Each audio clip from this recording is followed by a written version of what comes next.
My name is Martha. I'm 65 years old, and ever since my husband passed away, I've been living alone in our old family home. This house holds my entire life, the laughter of my children, my husband's voice, my mother's touch. But time changes everything. The paint had faded, the roof leaked, and the wooden floors creaked like tired memories. I wanted to renovate, but I didn't have the money. That's when my sister Laura stepped in and said with a smile, "Martha, this house is your heart. Let me help you. Take this $80,000 and make it new again." Tears filled my eyes. I felt blessed, not just because of the money, but because someone cared.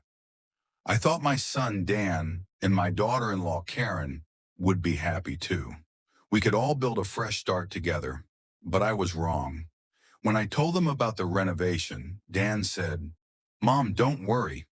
We've already planned everything. I've hired a contractor and chosen the designs." I was stunned. "Without me? Without even asking?" Karen added with a little smirk. "You should just relax, Mom. You don't really understand modern designs. 5 old chair and painted everything in colors that felt cold." I was becoming a guest in my own home. Then one night I sat alone on the porch thinking. I didn't want to fight. I didn't want to shout, but I decided to take silent revenge. The next morning I went to the bank. I moved a part of that $80,000 into my own private account and quietly bought a small piece of land in my name. Then I called my lawyer. With his help, I changed the ownership of the house. It was now legally mine, only mine.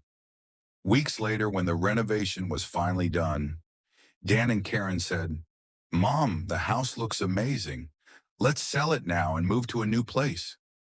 I smiled gently and said, "Oh dear, you can't sell it.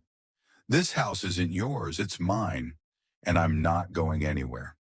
They froze, their smiles disappeared, and for the first time in a long time, I felt peace. I walked into my new home, not the house they built, but the one I reclaimed. Because sometimes silence speaks louder than anger, and sometimes a quiet woman can make the strongest move of all.